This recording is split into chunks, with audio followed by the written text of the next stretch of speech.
আগামী 24 ঘন্টা উমরের ফ্যান ফলোয়াররা চিন্তাই করলো, উমরের ফ্যান ফলোয়াররা দেখাইতেছি। ভাই কিছু মানুষ আছে যারা 3 বেলা শুকনা খাইয়া ভিডিও বানায়, তাদের মধ্যে অন্যতম একজন থটস অফ বিল্লাল ভাই।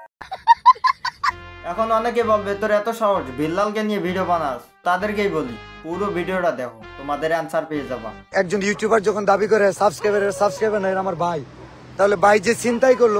রিসেন্টলি বিল্লাল ভাই উত্তরবঙ্গ আসছে সাইমন নামে এক ছেলেকে সাহায্য করার জন্য। এটা নিঃসন্দেহে একটা মানবিক কাজ, তবে তারা ঠাকুরগাঁওয়ে গিয়ে ছিনতাইয়ের শিকার হয়। তারা এই কাজটা করছে, তারা খুবই বাজে একটা কাজ করছে, কারণ একজন সাহায্য করতে এসে হেনস্থার শিকার, এটা খুবই দুঃখজনক বিষয়। বাট এটা কি বললো থটস অফ বিল্লাল? উত্তরবঙ্গে মানবিক কাজ করার জন্য আসছিলাম, উমরের ফ্যান ফলোয়াররা বাধা দিল। উত্তরবঙ্গে বাধা দিল ওমর অন ফায়ারের ফ্যান ফলোয়ার। তবে কি এটা আদৌ সত্য?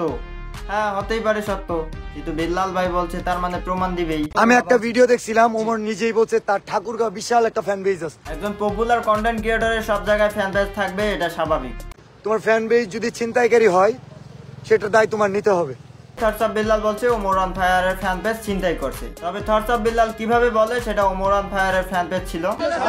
তার নাম উল্লেখ না করলে আমাদের কোনো আফসোস ছিল না। তার নাম উল্লেখ মেন ঘটনা এটাই, থটস অফ বিল্লাল ছিনতাই হওয়ার সময় কেউ ওমর অন ফায়ারের নাম বলছে এবং সেটা সূত্রতে থটস অফ বিল্লাল ভাবতেছে ওমর অন ফায়ারের ফ্যান পেজ ছিনতাই করছে। তবে তার তো কোনো প্রমাণ পেলাম না আমরা। ধরো আমি একজন ছিনতাইকারী, আমি ছিনতাই করার সময় থটস অফ বিল্লালের নাম বলে সেখান থেকে চলে গেলাম, তাহলে কি thoughts of Billal fan page ছিনতাইকারী? আমি যখন শুনছিলাম যে থটস অফ বিল্লাল বলছে Omar on fire fan page ছিনতাইকারী, তখন ভাবছিলাম যে থটস অফ বিল্লাল হয়তো কোনো প্রুফ দেবে, বাট এখানে কোনো প্রুফ নেই। সে নিজেই বলতেছে Omar on fire fan page ছিনতাইকারী। তবে এটা দেখে তো বোঝা যায় thoughts of Billal Omar on ফায়ারের পিছনে বিনা কারণে লেগে আছে। মানবিক কাজে বাধা দেও এইটুক পর্যন্ত না হয় মানা যায়, কিন্তু যে বা যারা ছিনতাই করছে ওমর অন ফায়ার তাদের কাউরে চিনে না, অথচ থটস অফ বিল্লাল বলতেছে ওমর অন ফায়ার মানবিক কাজে বাধা দিল। তো মানবিক কাজে আবার উল্টা তোমার ফ্যান ফলোয়ার ছিনতাই করে।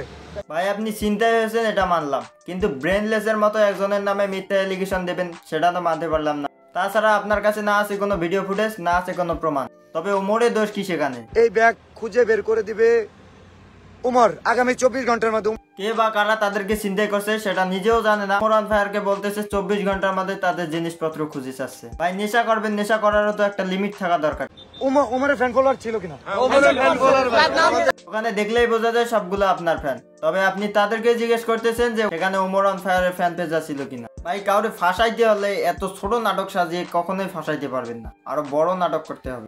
মানে ভাবে আমরা মনে ইচ্ছা করে ঝগড়া করি না ভাই, আমরা কখনোই ভাবি নাই। আমি এটা বুঝে গেছি ওমর অন ফায়ার আপনাকে ধুয়ে দিচ্ছিল, এটা রিভেঞ্জ নেওয়ার চেষ্টা করতেছেন। জিনিসপত্রগুলো না দেওয়া হয় উমর উত্তরবঙ্গে ঢুকতে পারবে না। ভাই আমারও দেখার ইচ্ছে উত্তরবঙ্গে ঢুকায় ওমর অন ফায়ারকে কিভাবে বাধা দেন আপনি। 22 তারিখ ঠাকুরগাঁও পঞ্চগড় কোন জায়গায় ফ্যান বেজ আছে, কে উনাকে এই জায়গায় আশ্রয়টা দেয়, এটা আমি দেখবো। বিল্লাল হয়তো ভাবতেছে এগুলো বলার পর আমি মানুষের ভালোবাসা পাবো, বাট সে বুঝতেছে না যে ওমর অন ফায়ারের পেছনে লাগার কারণে তার ক্ষতি হচ্ছে। এই ছেলেটা জাস্ট মানুষের ক্ষতি করতেছে, আরো বাধা দিল এন্ড চিন্তাই করলো একজন। এই নাকি হাজারো মানুষের অনুপ্রেরণার আব্বা, যার মাথায় সামান্য একটা বিষয় ঢুকে না। বিল্লাল এসব করতেছে কারণ সে আরো ট্রোল হোক, আরো হাইপে উঠুক, এটাই চায়। উনার জন্য কি ভিডিওটা বানাবা বলো? এভাবে সিন ক্রিয়েট না করে ওমর অন ফায়ারকে বললেই হতো যে আমারে সাহায্য করেন, সে অবশ্যই সাহায্যের হাত বাড়িয়ে দিত। বাট আপনি তো সেটা করবেন না, কারণ আপনি সেলিব্রিটি। ভিডিও ভালো লাগলে অবশ্যই লাইক কমেন্ট শেয়ার, চ্যানেলে নতুন হয়ে থাকলে চ্যানেলটা সাবস্ক্রাইব করে এবং পেজ থেকে দেখলে অবশ্যই পেজটা ফলো দিয়ে রাখিও যদি ভিডিও ভালো লাগে। বাই।